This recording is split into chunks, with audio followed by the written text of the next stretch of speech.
começando na aula passada, a gente começou a apresentar os porquês do que a Bíblia ensina sobre família.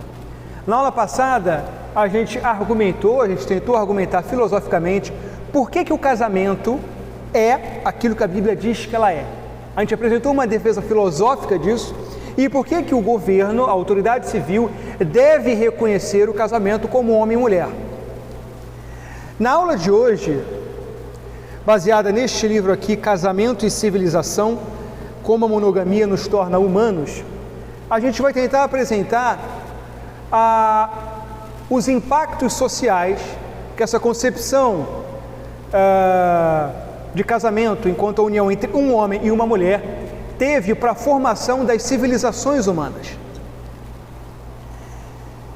Vamos abrir em Marcos capítulo 2. Vou ter que acelerar aqui porque já comecei atrasado. Marcos capítulo 2. Quem não tiver aberto, ouça. Marcos 2, 23 a 28 fala o seguinte: certo sábado, Jesus estava passando pelas lavouras de cereal. Enquanto caminhavam, seus discípulos começaram a colher espigas. Os fariseus lhe perguntaram: olha, por que eles estão fazendo o que não é permitido no sábado? Ele respondeu: vocês nunca leram o que fez Davi quando ele e seus companheiros estavam necessitados e com fome? Nos dias de Abiatar, o sumo sacerdote, ele entregou os pães da presença, que apenas ao sacerdote era permitido comer, e os deu também aos seus companheiros. Então lhes disse: o sábado foi feito por causa do homem, e não o homem por causa do sábado. Assim, pois, o Filho do Homem é Senhor até mesmo do sábado. Veja que as boas coisas criadas por Deus, a igreja, os ministros do Evangelho, os pastores, a sua lei, a Bíblia, muitas vezes são usadas para os propósitos mais perniciosos. A igreja muitas vezes se torna um instrumento de opressão espiritual. Há pastores e ministros religiosos que cometem abusos dos mais variados tipos. A Bíblia muitas vezes é usada para sustentar as doutrinas mais insanas e absurdas. E a lei de Deus muitas vezes é usada como um instrumento de opressão e de morte. Ou seja, mesmo aquilo que Deus cria como bom pode ser deturpado e servir a um fim maligno. Aqui Jesus ele corrige a abordagem farisaica à lei de Deus. Os fariseus haviam se insurgido quando os discípulos famintos colhiam espigas no sábado, preferindo a adesão fria e irrefletida à lei a verem homens tendo a sua fome saciada. Então Jesus profere a sua famosa sentença de que não foi o homem feito para o sábado, mas o sábado foi feito para o homem. O que isso quer dizer? Quer dizer que a lei de Deus, ela não é arbitrária. O homem ele não foi feito para a lei, mas Deus nos deu a lei para o nosso bem, para favorecer o florescimento e a prosperidade humana. E se há um princípio relevante quando discutimos a lei moral de Deus, é justamente esse: a ideia de que a lei moral de Deus, ela existe para o nosso benefício. Porque parece haver implícito no nosso meio a ideia de que quando Deus nos deu mandamentos, sei lá, ele estava lá em cima sem ter muito o que fazer, ocioso, e acordou um belo dia e decidiu assim: bom, eu vou lançar um monte de mandamentos arbitrários e sem qualquer fundamento, só para perturbar a vida dessa gente que eu criei. Sobretudo quando se trata dos mandamentos de ordem sexual. Quando que esse tipo de pensamento se manifesta, por exemplo? Quando o crente ele separa as orientações da lei de Deus da moral pública, do seu envolvimento na esfera pública, por exemplo, tratando como coisa de pouca importância os avanços seculares contra a moral cristã, como, por exemplo, a moral do casamento. como se isso fosse coisa irrelevante, como se houvesse uma lei de Deus aplicável exclusivamente aos crentes e à igreja, e quanto ao mundo tem a sua própria lei e ele que se vire. Mas isso não é assim, porque a lei, ela foi feita para o bem do homem, e não só para o bem do homem cristão, mas a lei de Deus é também um instrumento de sua graça para preservar os avanços do pecado na humanidade. A lei tem uma função pedagógica de nos instruir e reprimir o comportamento mau. 1 Timóteo 1, de 8 a 10, fala o seguinte: sabemos que a lei é boa, desde que alguém a use de maneira adequada. Também sabemos que ela não é feita para os justos, mas para os transgressores e insubordinados, para os ímpios e pecadores, para os profanos e irreverentes, para os que matam pai e mãe, para os homicidas, para os que praticam a imoralidade sexual e os homossexuais, para os sequestradores, para os mentirosos e os que juram falsamente, e para todo aquele que se opõe à sã doutrina. Ou seja, para quem a lei foi criada? Não foi criada para o justo, não foi criada para o homem bom, foi criada justamente para o homem mau, para reprimir e para conter aquele que tem um impulso maligno, como o sequestrador, o ladrão, o homicida, aquele que comete imoralidade sexual também. Portanto, a lei de Deus não pode ser ignorada quando nós estamos falando de moral pública. Nesse sentido, as autoridades civis devem, na medida do possível, procurar refletir o ideal da lei de Deus. E nós, enquanto cristãos, sobretudo aqueles cristãos que se envolvem na esfera pública, um político, por exemplo, não pode desprezar aquilo que Deus nos deu como lei. Calvino, ao comentar esse trecho, ele corretamente coloca que a lei de Deus foi dada para restringir a permissividade dos homens maus. E é por isso que tudo aquilo que nós falamos aqui, sobre como a família deve ser, o casamento deve ser, a relação entre pai e filho deve ser, a gente deve procurar, a partir disso, influenciar a sociedade na medida das nossas condições, para que a sociedade reflita da melhor forma possível o ideal de Deus e também a autoridade civil reflita o ideal de Deus, inclusive na legislação sobre família. E é isso que nós estamos falando aqui especificamente nessas últimas aulas. Na semana passada nós tentamos demonstrar por que isso que a fé, a lei de Deus nos ensina é verdadeiro e por que o Estado deve reconhecer a concepção tradicional de casamento. E na aula de hoje nós vamos tentar demonstrar a partir dessa obra como a concepção monogâmica de casamento teve e tem um papel fundamental na civilização, na formação da civilização humana. Como a monogamia nos torna humanos. Como eu já cansei de dizer aqui diversas vezes, o que nos separa dos animais é que nós somos dotados de razão. E sendo dotados de razão, nós racionalizamos os nossos instintos. Diferente de um cão, que se aqui estivesse, poderia montar na perna de alguém ou montar numa cadelinha desavisada, o ser humano não faz isso. O ser humano não expressa a sua intimidade, não faz suas necessidades pessoais em público, não tem relações sexuais em público. Por quê? Justamente porque nós somos humanos. Então os nossos instintos, nós procuramos dar razão para eles e usufruí-los de modo civil. A tese do autor aqui é que num sistema poligâmico, a equação de uma mulher para cada homem não é possível. E os homens que ficam para trás acabam recorrendo a outros tipos de atividades, geralmente o comportamento antissocial, disruptivo e violento. Mas o contrato social único da monogamia acaba diminuindo a temperatura desse conflito, dessa constante luta, dessa competição sexual, e liberta os membros da sociedade para trabalharem em conjunto, em cooperação para objetivos mais nobres e civis. E é nesse eixo que nascem as civilizações humanas. Quando a monogamia ela é amplamente reforçada e praticada, a civilização humana prospera.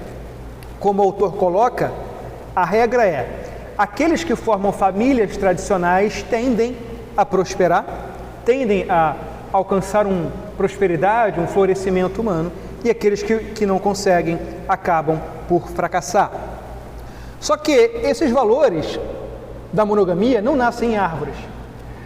Para mantermos essa estrutura de matrimônio, a sociedade precisa criar regras para favorecer esse tipo de união.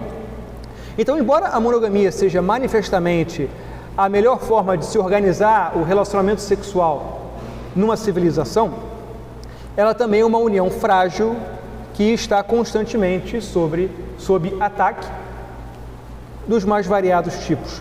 E se uma sociedade se torna indiferente às suas regras, as suas vantagens que essa relação provê acabam retrocedendo, como nós estamos testemunhando no mundo hoje. Entretanto, isso nem sempre foi assim.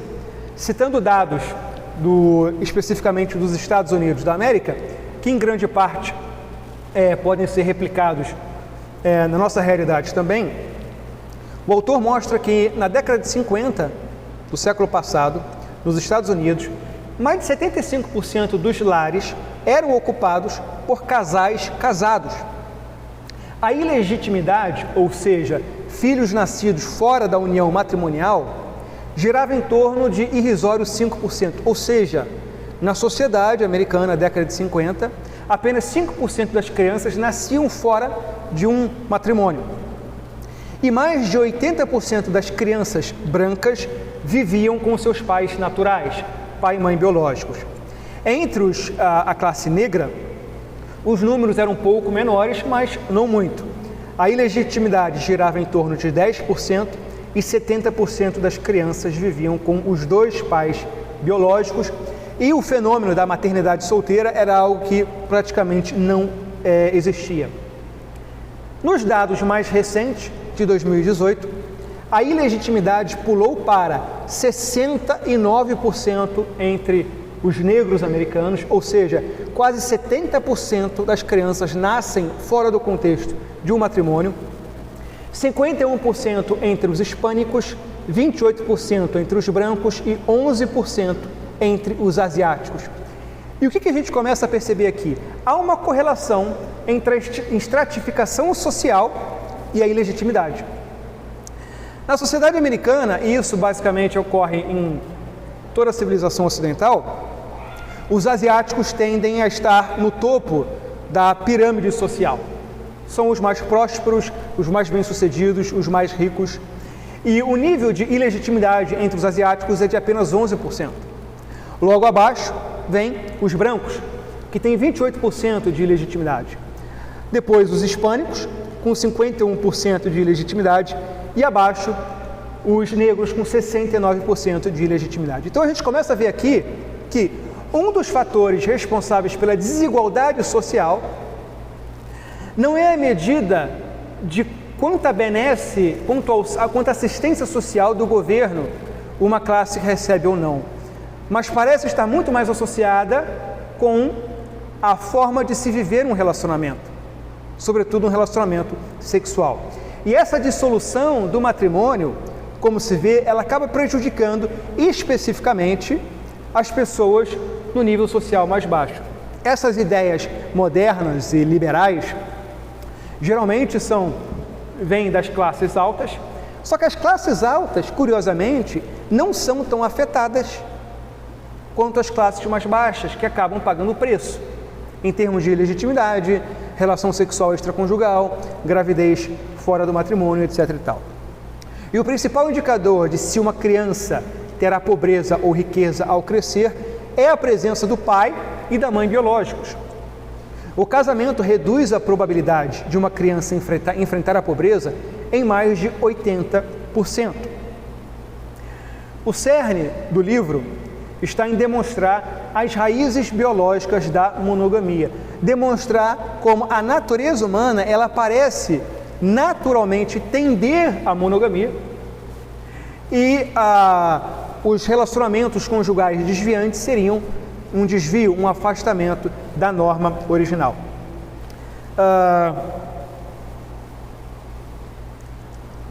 Como já exposto aqui quando falamos da concepção marxista, um dos grandes responsáveis pela concepção liberal de família foi Friedrich Engels, o amigo de Karl Marx, que quando escreveu o seu livro A Origem da Família, da Propriedade Privada e do Estado, ele argumentou que a sociedade primitiva teria sido uma espécie de paraíso em que homens e mulheres viviam numa utopia de desapego sexual antes que as cadeias do patriarcado fossem forjadas. A partir do momento que a paternidade foi reconhecida, o homem teria tomado controle do lar, a mulher teria sido degradada e reduzida à servidão, tornando-se escrava do desejo do homem e mero instrumento para a produção de filhos. E uma vez que as mulheres se tornaram propriedade, os bens materiais tornam-se propriedades também, e daí seguir-se-iam todos os males do capitalismo. Ou seja, a queda da sociedade primitiva, diz Engels, teria sido o equivalente antropológico da expulsão do Jardim do Éden. Então vê que diversas filosofias e cosmovisões têm os seus mitos fundantes, né? As suas ideias fundamentais que pautam toda a sua compreensão de realidade. Só que no início do século XX, a antropologia começou a tomar um novo rumo quando os exploradores tiveram acesso a tribos até então desconhecidas, como os bosquímanos do deserto do Kalahari na África, os pigmeus da África Central e os aborígenes da Austrália, que viviam de um modo mais próximo ao que as civilizações humanas primitivas viviam. E ali se descobriu que todas essas tribos primitivas praticavam a monogamia. Não viviam uma utopia de desapego sexual, antes viviam de forma monogâmica. E aparentemente começou a se perceber que foi a invenção da agricultura e da acumulação de propriedade e riqueza que fez com que os agriculturalistas primitivos passassem a adotar a poligamia, o relacionamento poligâmico. Conforme homens cada vez mais ricos começavam a obter mais e mais mulheres, e outros membros da tribo poderiam agora ser dispensados e excluídos sem nenhuma maior consequência para a subsistência da comunidade. Então, na década de 20 do século passado, a antropologia estava chegando à conclusão de que a monogamia seria a forma original da união humana, enquanto a poligamia seria uma perversão posterior. Olha que coisa interessante, porque é exatamente isso que a Bíblia diz em Gênesis, e Cristo ratifica quando interpelado pelos fariseus sobre a questão do matrimônio, sobre a questão do divórcio especificamente, e diz que não foi assim desde o princípio. E como foi no princípio? Deus criou homem e mulher e os deu em casamento. Então vejam que a essência natural do ser humano, a relação natural é monogâmica, como a Bíblia diz e como a antropologia no início do século passado começou a demonstrar, até que na década de 50 veio a onda do relativismo e tudo começou a cair por terra. Num sistema monogâmico, a solidariedade de grupo é preservada. Torna-se possível que os homens da sociedade se relacionem com um mínimo de rivalidade sexual, ao contrário da poligamia, em que os homens estão constantemente competindo pelo controle de diversas fêmeas e os machos de status inferior acabam por ser excluídos. Ou seja, não sobra tempo para o processo civilizatório, porque está todo mundo disputando, que nem animais, em torno de sexo, lutando para ver quem consegue ter mais e mais mulheres, quem consegue ter mais e mais relações sexuais. É isso que, em teoria dos jogos, é conhecido como o equilíbrio de Nash, em alusão ao famoso matemático John Nash, que é representado naquele filme Uma Mente Brilhante. A tese de Nash é que um sistema ele pode alcançar o máximo de equilíbrio quando cada participante, ou cada jogador, alcança o melhor resultado que ele poderia alcançar sob as regras existentes. No caso de um extenso grupo heterossexual com um número igual de machos e fêmeas, a monogamia satisfaz esse equilíbrio de Nash. Cada participante otimiza os seus resultados sob as regras do sistema existente. A única forma de melhorar o resultado de um único indivíduo é quebrando as regras desse jogo, o que causa diversos tipos de disrupções no sistema e favorece a desvantagem do grupo, em detrimento do grupo e em benefício de um só. E isso faz com que haja um interesse social em se reforçar, em se defender as regras da monogamia, justamente para conter esse ímpeto de rivalidade e de luta constante existente entre os seres humanos.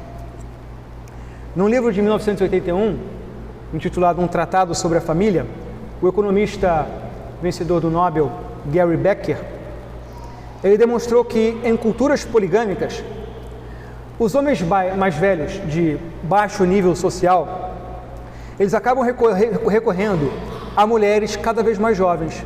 Porque numa cultura poligâmica, os homens mais bem-sucedidos conseguem o maior número de mulheres e aqueles que estão mais baixo na escala social acabam ficando literalmente sem ninguém.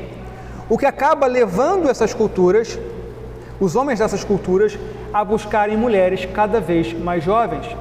E é por isso que em culturas poligâmicas é muito comum a figura do casamento infantil, que se vê ainda hoje na cultura islâmica. A cultura islâmica é uma cultura fortemente pautada na poligamia. E não é à toa que, por exemplo, o profeta do Islã, Maomé, casou-se com a sua esposa preferida, Aisha, quando ela tinha 9 anos de idade.